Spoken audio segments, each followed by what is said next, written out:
बोल news headquarter. अस्सलामुअलैकुम। बोल न्यूज हेडक्वार्टर्स में खुशामदीद। मैं हूँ सहर फातिमा। मैं हूँ सैयद रजी और मैं हूँ आपके साथ वरीशा जुल्फ़िकार। हेडलाइंस आप जान चुके हैं। आज खबरों में बात होगी एक और हादसा, बारिश का नया स्पेल, संगदिली की इंतहा, गफलत थी या लालच, नया स्कैंडल, वजीर आजम का ऐलान और हीरो पाकिस्तानी। बुलेटिन का आगाज करेंगे अफसोसनाक खबर से। एक और ट्रेन हादसे का शिकार। मियांवाली से लाहौर जाने वाली ट्रेन कला सत्तार शाह स्टेशन के करीब मालबरदार ट्रेन से टकरा गई। ड्राइवर और असिस्टेंट ड्राइवर समेत 29 मुसाफिर जख्मी। ट्रैफिक मुअत्तल। ट्रेन की आमदोरफ्त के लिए ट्रैक की मरम्मत का काम जारी है। नाअहली या गफलत का मुसहरा। एक और ट्रेन हादसे का शिकार। मियांवाली से लाहौर जाने वाली मुसाफिर ट्रेन किला सत्तार शाह स्टेशन के करीब मालगाड़ी से टकरा गई। ड्राइवर और असिस्टेंट ड्राइवर समेत 29 मुसाफिर जख्मी। 20 जख्मियों को मौके पर ही तिब्बी इमदाद फराहम की गई, जबकि बाकियों को अस्पताल मुंतकिल कर दिया। रेलवे हुक्काम का कहना है कि हादसा रेलवे स्टेशन अमले की मुबैना गफलत के बायस पेश आया। अमले ने बर वक्त कांटा तब्दील न किया और मुसाफिर ट्रेन इसी ट्रैक पर आ गई जिस पर मालगाड़ी खड़ी थी। ट्रेन की आमदोरफ्त के लिए ट्रैक की मरम्मत का काम जारी है। फिरोजवाला में कला सत्तार शाह रेलवे स्टेशन पर ट्रैक को बहाल कर दिया गया है, जबकि ट्रेन ड्राइवर और असिस्टेंट ड्राइवर को मुअत्तल कर दिया गया है। मजीद जानेंगे इस बारे में अली राना से। आज ही बिल्कुल आज फिरोजवाला में एक अफसोसनाक वाक़या पेश आया, जिसमें सुबह सवेरे एक ट्रेन जो है वो मियांवाली से लाहौर आ रही थी और आगे खड़ी मालगाड़ी से टकराई है, जिसकी वजह से ये हादसा पेश आया है। ये हादसा जो है ये सुनने में ये आया है कि ये कांटा चेंज ना करने की वजह से ये हादसा पेश आया है। और मेरे साथ एक एनी शाहिद मौजूद हैं जो यहाँ पे मौजूद थे। उन्होंने क्या देखा उनसे हम जानते हैं। जी भाई बताइएगा क्या कहेंगे। ये ना सर गाड़ी आ रही थी तो इसका कांटा चेंज नहीं हुआ, जिसकी वजह से उसके टच हो गई है। ये नहीं होना चाहिए, ये हमारे इंतज़ामिया की लागर्जी है, ये बिल्कुल बुरी बात है। जी बिल्कुल, आपने यानी शाहिद की बात सुनी। उनका ये कहना है कि ये इंतज़ामिया की लागर्जी की वजह से ये हादसा पेश आया है। अगर ये बर वक्त इसका कांटा। बहुत शुक्रिया आपका। यहाँ आपको बताएंगे मौसम की सूरत हाल के हवाले से पंजाब भर में बादलों ने उधम मचा दिया। लाहौर में वक्फे से बारिश का सिलसिला जारी है। फैसलाबाद में नशेबी इलाके ज़ेरे आब आ गए। सेवरेज का पानी घरों में दाखिल हो गया। चूनिया, साहेवाल, ओकाड़ा समेत दीगर इलाकों में बिजली की फराहमी मुअत्तल हो चुकी है। पंजाब बादलों ने उधम मचा दिया। लाहौर में वक्फे से बारिश का सिलसिला जारी है। फैसलाबाद में नशेबी इलाके ज़ेरे आब आ गए। सेवरेज का पानी घरों में दाखिल हो गया है। चूनिया, साहेवाल, ओकाड़ा समेत दीगर इलाकों में बिजली की फराहमी मुअत्तल हो चुकी है। फैसलाबाद में मूसलाधार बारिश के बाद सड़कें तालाब का मंजर पेश करने लगी हैं। वासा की जानिब से निकासी आब का निज़ाम बेहतर ना होने से आवाम शदीद परेशान है। मजीद जान लेते हैं ब्यूरो हेड गुलाम दस्तगीर से। गुलाम दस्तगीर बताइए। बिल्कुल, फैसलाबाद शहर और गुर्दनवाह में 80 मिलीमीटर बारिश हुई है। बारिश के बाद शहर में निकासी आब का निज़ाम ना होने की वजह से आप देख सकते हैं कि ये इस तरह शहर की मेन जो शाहराएँ हैं दरियाओं और समंदर का मंजर पेश कर रही हैं। शहरियों को शदीद मुश्किलात का सामना है। ये जड़ावाला रोड है, ना सिर्फ ये इलाके बल्कि समनाबाद का इलाका, इस्लाम नगर का इलाका, इकबाल स्टेडियम के इलाके, गुलाम अहमदाबाद के इलाके, इसके अलावा जो दीगर बटाला कॉलोनी है, तमाम इलाके इसी तरह ज़ेरे आब हैं। ना सिर्फ नशेबी इलाके ज़ेरे आब हैं बल्कि शहर की अहम सड़कें जो हैं, जो मैंने गिनवाई हैं, वो भी इसी तरह पानी में कई की इंच छुपी हुई हैं। क्या मुश्किलात हैं? दुकानों में कारोबार मुतासर हैं। कोई भी नहीं यहाँ पे आ रहा, देखें आपके सामने ही है। अगर कोई आता होता तो यहाँ पे पानी मतलब कम होता या पानी ना खड़ा होता। ये तो ऐसे ही है कि सर ये आप मतलब यहाँ से पैदल चलना या मोटरसाइकिल पे चलना बिल्कुल मतलब फारग है, बंदा नहीं जा सकता। दुकानें बिल्कुल कारोबार बंद हो गया। शहर जो है, पूरा शहर फैसलाबाद बारिशी पानी में डूबा हुआ है और उनकी जानिब से मुतालबा किया जा रहा है कि वज़ीर आला पंजाब। ठीक है गुलाम दस्तगीर, बहुत शुक्रिया आपका। उधर चूनिया में मूसलाधार बारिश से नशेबी इलाके ज़ेरे आब आ गए। गली महल्ले तालाब का मंजर पेश कर रहे हैं। म्यूनिसिपल कमेटी की नाअहली खुलकर सामने आ गई। इस बारे में जानेंगे अली रजा से। पंजाब के दीगर शहरों की तरह मूसलाधार बारिशों का सिलसिला जारी है। रात गए से मूसलाधार बारिश का सिलसिला जारी है।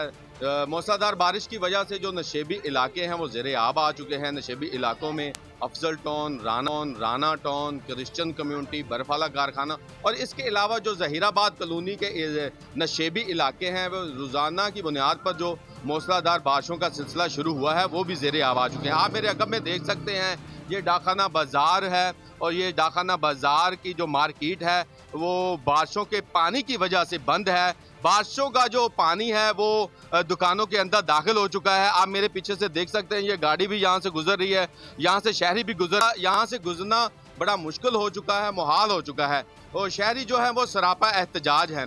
म्यूनसिपल कमेटी चूनिया की जिम्मेदारी बनती है कि ये बारिशों का जो पानी जमा हो रहा है जिसकी वजह से शहरियों को काफ़ी मुश्किलात का सामना है, निकासी आपके बेहतरीन इकदाम करने चाहिए, इंतजामात होने चाहिए ताकि ये पानी यहाँ से गुजर जाए, यहाँ से खारिज हो जाए, यहाँ से निकल जाए। जो जमा शुदा जो पानी है, आपका बहुत शुक्रिया। पंजाब में दिल खराश स्कैंडल, जाली इंजेक्शन ने लोगों की बिनाई छीन ली, मुतासरीन की दुनिया में अंधेरा छा गया। निजी कंपनी के नाकस इंजेक्शन लगने से 12 अफराद बिनाई से महरूम हो गए।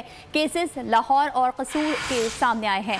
शुगर के मरीजों ने मामूली आंखें मुतासर होने पर डॉक्टर से रुजू किया। एवेस्टन नामी इंजेक्शन लगा तो आंखों में इन्फेक्शन मजीद बढ़ गया। 12 अफराद की तो बसारत ही चली गई। मुतासरीन में पीपल्स पार्टी रहनुमा चौधरी मंजूर के भाई समेत दीगर अफराद भी शामिल हैं।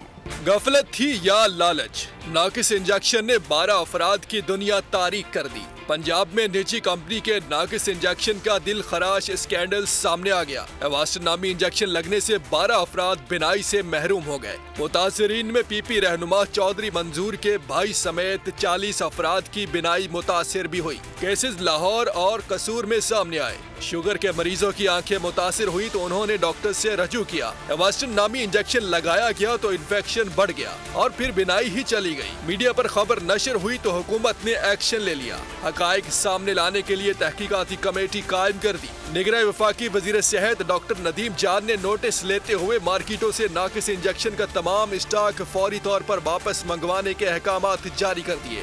लोगों की जो है आंखें इसमें गड़बड़ हुई है। इंजेक्शन एवेस्टन के नाम से था। जिस दुकान पे पड़ा हुआ टीका इसको उठा लें या सील दुकान को फिलहाल जो भी समझते हैं बेहतर वो कर दें। इंक्वायरी कमेटी भी बनवा दी है, इसकी भी जिम्मेदारी हुई, हम इस पे सीरियस एक्शन लेंगे। तहकीकाती टीम के सरबरा प्रोफेसर असद असलम को मुतासिरीन की बिनाई वापस आने की कोई उम्मीद नहीं। पंजाब हुकूमत ने निजी कंपनी के नाकिस इंजेक्शन का तमाम स्टॉक कब्जे में ले लिया। इंतजामिया ने खदशा जाहिर किया है कि मजीद मुतासिर अफराद भी सामने आ सकते हैं। पंजाब में दिलखराश स्कैंडल सामने आया। जाली इंजेक्शन ने लोगों की बिनाई छीन ली, मुतासिरीन की दुनिया में अंधेरा छा गया। निजी कंपनी के नाकिस इंजेक्शन लगने से 12 अफराद बिनाई से महरूम हो गए। केसेस लाहौर और कसूर से सामने आए हैं। शुगर के मरीजों ने मामूली आंखें मुतासर होने पर डॉक्टर से रुजू किया। एवेस्टन नामी इंजेक्शन लगा तो आंखों में इन्फेक्शन मजीद बढ़ गया। 12 अफराद की तो बसारत ही चली गई। पंजाब में ये दिलखराश वाकया सामने आया है। जाली इंजेक्शन ने लोगों की बीनाई छीन ली, मुतासिरीन की दुनिया में अंधेरा छा गया। निजी कंपनी के नाकिस इंजेक्शन लगने से 12 अफराद बीनाई से भी महरूम हो गए। केसेस लाहौर और कसूर से सामने आए हैं। शुगर के मरीजों ने मामूली आंखें मुतासर होने पर डॉक्टर से रुजू किया। इसी हवाले से मजीद जान लेते हैं बोलने नुमाइंदे खुर्रम मलिक से। खुर्रम, क्या तफसीलात हैं?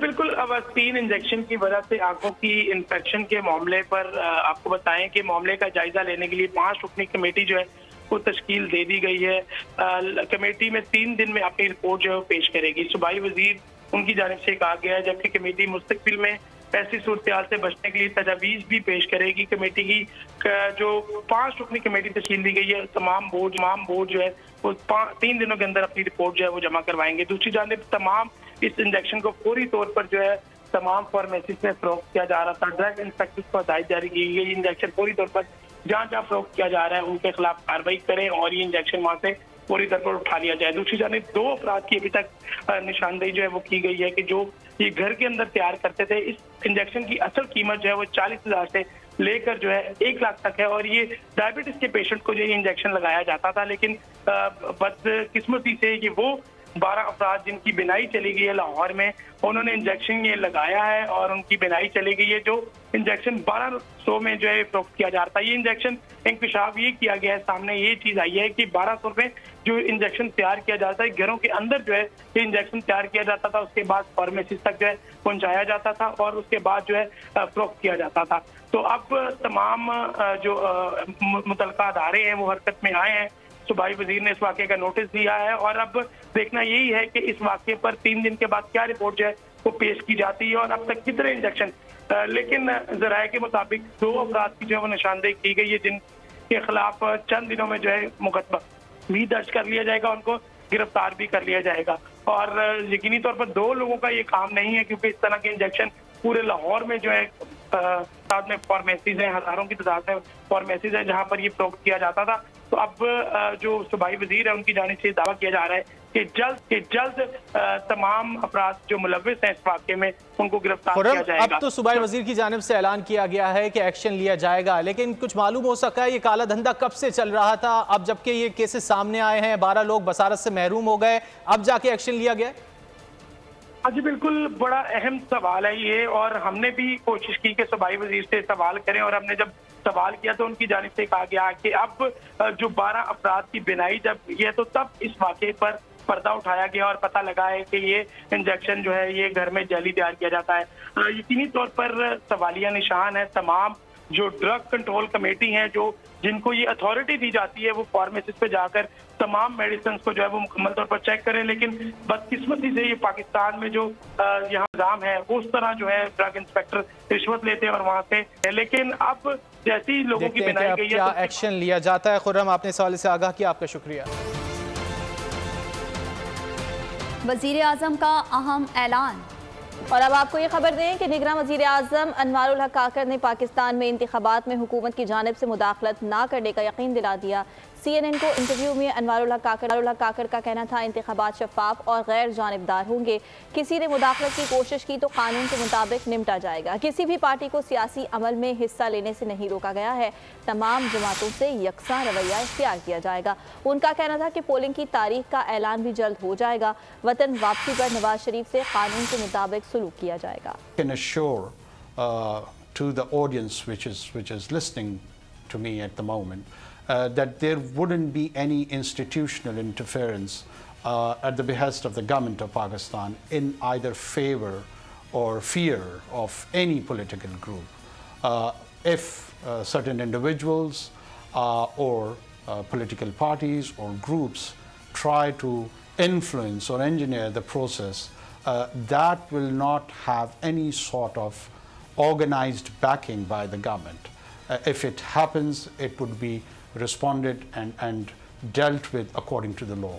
I am confident at the moment because the reason is that this constitutional exercise of delimitation, if anyone applies common sense on the timeline, that how much is it required to achieve delimitation of all the constituencies, that probably would be around, let's say, a couple of months or 2, maximum 3. So if I see through that prism, I do appreciate and understand, and there is a timeline again for filing criticism on the formation of those new delimitations. So all the process could be at max between 3.5 to 4 months. And this is the kind of a tentative date which we are seeing that they are announcing. Every government appreciates and understands the value of relationship with the US. And so we are also continuing to cultivate that relationship, strengthen it further, and try to find more venues where we can bring the two nations more close. Israeli वजीर खारजा Eli Kohn ने दावा किया है कि सऊदीया के बाद कुछ दीगर ममालिक भी इसराइल को तस्लीम कर लेंगे। इसराइली वजीर खारजा ने कहा कि सऊदी अरब के बाद इसराइल से ताल्लुकात कायम करने वाले 6 या 7 ममालिक एशिया और अफ्रीका से होगा। ऐसे मुस्लिम ममालिक के अहलकारों से मुलाकात की है जिनके ममालिक और इसराइल के दरमियान कोई रस्मी ताल्लुक नहीं है। इसराइली वजारत खारजा ने ख्वाहिश जाहिर की कि इसराइल और सऊदी अरब के दरमियान अमन, ताउन और अच्छे हमसायगी का माहौल कायम हो। खबरों के सिलसिले को आगे बढ़ाएंगे। फाइव आइज की जानिब से कनाडा में सिख रहनुमा के कत्ल में भारत के मुलव्विस होने की तस्दीक के बाद भारत बौखला गया। बौखलाहट में चोर की दाढ़ी में तिनका के मिज़दाक इकदामात शुरू कर दिए। मशरकी पंजाब में कनाडा में मुकीम एक सिख रहनुमा की जायदाद भी जब्त कर ली गई। कनाडा में अमरीकी सफ़ीर ने भी गुज़िश्ता रोज़ तस्दीक की थी कि जस्टिन ट्रूडो को हरदीप सिंह के कत्ल से मुतालिक शवाहिद फाइव आइज ने फराहम किए थे। हरदीप सिंह के कत्ल के मामले को मंतकी अंजाम तक पहुंचाने का अज़्म। कनाडा के सख्त मौक़िफ़ ने भारत के लिए मुश्किलात खड़ी कर दी। अमेरिका समेत कई ममालिक का भारत से तहकीकात में ताउन पर जोर। कनाडा में तैनात अमेरिकी सफ़ीर डेविड कोहेन ने भी तस्दीक की है कि फाइव आइज के इत्तेहादियों को मिलने वाली इत्तलात से कनाडा के वज़ीर आज़म जस्टिन ट्रूडो को आगाह किया गया था। कैनेडियन वज़ीर आज़म भी इस हवाले से आगाह थे कि सिख अलहदगी पसंद रहनुमा के कत्ल में भारतीय एजेंट्स मुलव्विस हैं। दूसरी तरफ भारत की हटदर्मी में कमी नहीं आ सकी। भारत की कौमी तहकीकाती एजेंसी ने कनाडा में मुकीम अलहदगी पसंद रहनुमा गुरपतवंत सिंह पन्नू की रियासत पंजाब में जायदाद जब्त कर ली। भारत का कहना है कि गुरपतवंत सिंह दहशतगर्दी के इल्जाम में मतलूब हैं। और कैनेडियन शहरी हरदीप सिंह के कत्ल पर अमेरिका का दो टोक मौक़िफ़। कैनेडियन शहरी के कत्ल में मुलव्वस होने की तस्दीक के बाद अमेरिका भी कनाडा का हिमायती बन गया। 22 सितंबर को एंटनी ब्लिंकन ने हरदीप सिंह के हवाले से प्रेस कॉन्फ्रेंस में वाज़ेह मौक़िफ़ बयान दिया था। एंटनी ब्लिंकन ने कहा, जस्टिन ट्रूडो के भारत पर लगाए गए इल्ज़ामात पर गहरी तशवीश है। अमेरिका कैनेडियन शहरी के कत्ल में कनाडा के मौक़िफ़ की तायीद करता है। Death of a prominent Sikh leader in Surrey. Hardeep Singh Nijjar was gunned down in the parking lot of Guru Nanak Gurdwara. Canadian security agencies have been actively pursuing credible allegations of a potential link between agents of the government of India and the killing of a Canadian citizen, Hardeep Singh Nijjar. We are deeply concerned about the allegations that Prime Minister Trudeau has raised. We want to see accountability, and it's important that the investigation run its course and lead to that result. Extremely vigilant about any instances of alleged transnational repression, something we take very, very seriously. More broadly, any country that might consider engaging in such acts not do so. आगे बढ़ेंगे और अफसोसनाक खबर देंगे आपको सरगोदा से, जहां सफाकियत की इंतहा हो गई। नामालूम अफराद नौमौलूद को सड़क किनारे फेंक कर फरार हो गए। आवारा कुत्ते बच्चे की लाश को नोचते रहे। राहगीरों ने कुत्तों से छुड़वाया। संगदिली, बेरहमी, बेहिसी, सरगोदा में सफाकियत की इंतहा हो गई। नामालूम अफराद नौमौलूद को सड़क किनारे फेंक कर फरार हो गए। मासूम जिंदगी की बाजी हार गया। ईदगाह रोड बड़े कब्रिस्तान के करीब लाश मिली। आवारा कुत्ते बच्चे की लाश को नोचते रहे। राहगीरों ने छुड़ाया। रेस्क्यू 1112 ने मौके पर पहुंचकर नौमौलूद की लाश को तहवील में ले लिया। चंद रोज कबल 2 बच्चों की लाशें मौला बख्श अस्पताल की दीवार के साथ मिली थीं। आगे बढ़ेंगे। शिकारपुर में बिजली चोरों के खिलाफ क्रैकडाउन जारी है। 15,000 से ज्यादा कुंडा कनेक्शन काट दिए गए। 11 करोड़ से ज्यादा की रकम रिकवर भी की गई है। मजीद जान लेते नुमाइंदा बोल न्यूज़ सज्जाद अहमद से। सज्जाद बताइए। कुल शिकारपुर में भी सेपको की जानिब से कार्रवाइयाँ जारी हैं। मुख्तलिफ इलाकों से कुंडा कनेक्शन काटे गए हैं। बिजली चोरों के खिलाफ जो है वो क्रैक डाउन जो है वो जारी है। मुख्तलिफ जगहों से जो है वो कुंडा कनेक्शन काटे गए हैं और जो है वो बिजली चोरों के खिलाफ एफआईआर भी दर्ज हुई हैं। मेरे साथ सुपरिटेंडेंट इंजीनियर मौजूद हैं, उनसे बात करते हैं। परवेज़ साहब से। परवेज़ साहब बताइएगा क्या हो रहा है, कितनी कार्रवाई हुई है? ये जितनी भी प्राइम मिनिस्टर साहब की हिदायत पे थ्रू आउट पाकिस्तान बिजली चोरों के ख़िलाफ़ और नादहंदकान के ख़िलाफ़ ऑपरेशन हो रहा है, तो शिकारपुर में भी तेज़ी से हमने काम किया है और हमने तकरीबन 12,000 के करीब कुंडे काटे हैं, जिनकी तारें 10,000 kg के करीब हमने वापस किए हैं और 11 करोड़ से ज़्यादा हमने रिकवरी की है डिफ़ॉल्टरों से। 22 ट्रांसफार्मर हमने बड़े नादगान के उतारे हैं और 59 के करीब ट्रांसफार्मर हमने काट दिए हैं और 11 kV की तारें भी काट दी हैं जो डिफ़ॉल्टर्स एरिया है। ठीक है, बहुत शुक्रिया आपका। पेशावर में गैस की बदतरीन लोड शेडिंग ने शहरियों की ज़िंदगी अजीरन कर दी है। गैस ना होने के बायस शहरी सिलेंडर गैस इस्तेमाल करने पर मजबूर हो गए हैं। कहते हैं गैस के भारी बिल्स आते हैं, लेकिन पाइप में गैस के बजाय सिर्फ हवा आती है। इस बारे में बताएंगे नवाब शेख। जी बिल्कुल, पेशावर में गैस की बदतरीन लोड शेडिंग का सिलसिला जारी है, जिससे न सिर्फ कमर्शल सारिफीन बल्कि घरेलू सारिफीन भी जो है वो शदीद मुतासर और सिलेंडर इस्तेमाल करने पर मजबूर है, जबकि सिलेंडर की कीमतों में भी रोज़ बरोज़ इजाफा होता जा रहा है। मैं इस वक्त एक खातून के साथ मौजूद हूँ, उनसे बात करते। जी बताइए, गैस होती है कि नहीं होती आप लोगों की? ये आप ही देख लो बेटा, गैस है या नहीं है। हमारे मीटर लगे हुए हैं, ये घर का हाल है, देख लो, गरीबी है। उसमें इन्होंने सिलेंडर महंगा किया हुआ है, गैस महंगी है, बिजली महंगी है। गरीब लोग क्या करेगा, साफियाँ बेच के गुजारा करते हैं, उसमें ये घरों के खर्चे हैं। जैसा कि आप लोग देख रहे हैं कि यहाँ पर जो है वो शहरी काफ़ी परेशान है और शहरियों का यही कहना है कि गैस ना होने की वजह से उनको शदीद मुश्किलात का सामना करना पड़ रहा है। जबकि इसके साथ साथ शहरियों का ये भी कहना है कि बिल तो भरपूर आते हैं लेकिन गैस जो है वो ना होने के बराबर होते और अक्सर खाने के औकात में गैस नहीं होती, बल्कि बिल्कुल गैस होती ही नहीं है। और वो सिलेंडर इस्तेमाल। बहुत शुक्रिया। कराची में स्ट्रीट क्रिमिनल्स के खिलाफ पुलिस इन एक्शन। रात गए से सुबह तक 5 पुलिस मुकाबले, 2 जख्मियों समेत 7 लुटेरे धर लिए गए। मुलजिमान से असलहा और छीनी गई मोटरसाइकिल बरामद की गई। गुज़िश्ता हफ्ते 26 मुकाबलों में 5 डाकू मारे गए। 49 मुलजिमान को रंगे हाथों गिरफ्तार किया गया। Police in action. ताबड़तोड़ पुलिस मुकाबले। मूसा कॉलोनी में अफवा कॉलेज के करीब फायरिंग के तबादले में लुटेरे पकड़े गए। मुल्सिम सुहेल और सिशान से 2 पिस्तौल और मोटरसाइकिल कब्जे में ले ली गई। खालिद बिन वलीद रोड में स्टॉप के करीब मुकाबले में 2 डाकू जख्मी, जिन्हें अस्पताल मुंतकिल किया गया। मुल्जिमान की शनाख्त फसलदीन और अली के नामों से हुई है। बहादुराबाद में भी मुकाबले के बाद 2 डाकू जख्मी हालत में गिरफ्तार। डाकुओं की शनाख्त काशिफ और बाबर के नामों से हुई। डिफेंस फेज 7 खयाबान अब्बासी के करीब और शहर कायदीन पर भी मुकाबले में 2 लुटेरे गिरफ्तार। मौसम से असला और मोटरसाइकिल मिली है। पुलिस रिपोर्ट के मुताबिक गुज़िश्ता हफ्ते 28 मुकाबले हुए, जिसमें 5 लुटेरे हलाक और 49 मुल्जिमान को रंगे हाथों गिरफ्तार किया गया। खबर देंगे आपको पारा चिनार से, जहां सब्जी मंडी में चीते का मटर गश्त। चीता दुकान में घुस गया, मजदूरों पर हमला कर दिया। 2 मजदूर जख्मी हालत में अस्पताल मुंतकिल कर दिए गए हैं। वाइल्ड लाइफ पुलिस एहलकार मंडी में मौजूद हैं।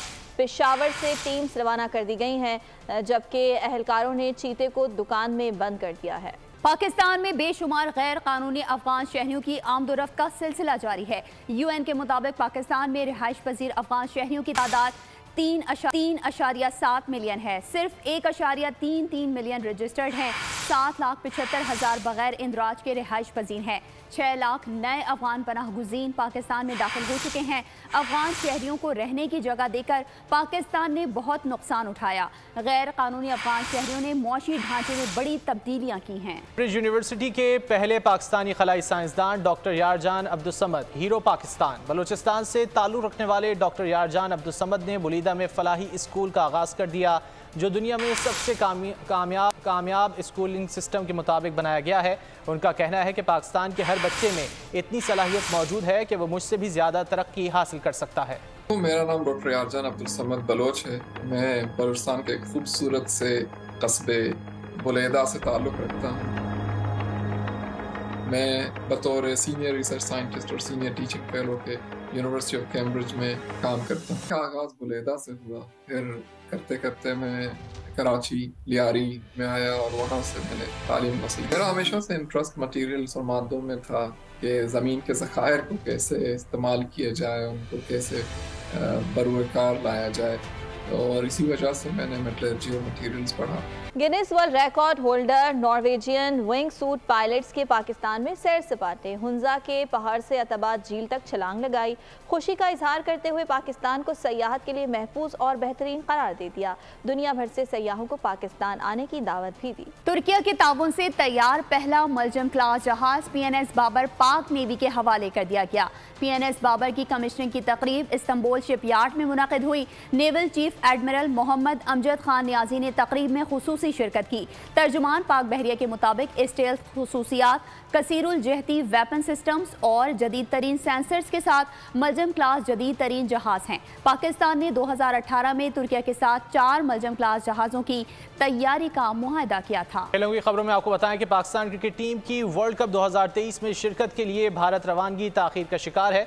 कौमी टीम को अब तक भारत की जानिब से वीज़े जारी नहीं किए गए। टूर्नामेंट में शरीक बाकी टीमों को वीज़ों का इजरा हो चुका। पाकिस्तानी टीम को वीज़े के लिए अप्लाई किए हुए 1 हफ्ता हो गया। पाकिस्तान क्रिकेट टीम को वीज़े के लिए अप्लाई किए 1 हफ्ता गुजर गया। भारत फिर भी मनफी हरबों से बाज न आया। भारतीय हाई कमीशन ने ताहाल क्रिकेट वर्ल्ड कप के लिए कौमी टीम को वीज़ों का इजरा नहीं किया। भारत की जानिब से पाकिस्तान के सिवा टूर्नामेंट में शरीक बाकी टीमों को वीज़ों का इजरा हो चुका है। भारत की जानिब से ताख़ीर के बिना पर कौमी टीम की दुबई रवानगी भी मौखर हो गई। ग्रीन शर्ट्स को अगले हफ्ते दुबई रवाना होना था और वहां से हैदराबाद दक्कन पहुंचना था, जहां पाकिस्तानी टीम को वार्म अप मैचेस खेलने हैं। अब मुमकिन तौर पर कौमी टीम बुध को लाहौर से दुबई रवाना होगी। ताखीर से रवानगी के नतीजे में पाकिस्तान की वर्ल्ड कप की तैयारियां मुतासिर हो सकती हैं। पाकिस्तान को न्यूजीलैंड के खिलाफ 29 सितंबर को वार्म अप मैच भी खेलना है।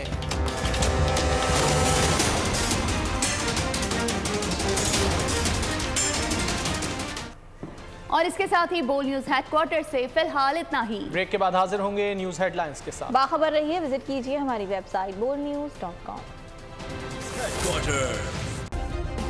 सब्सक्राइब करें और बेल दबाएं ताकि कोई खबर रह न जाए।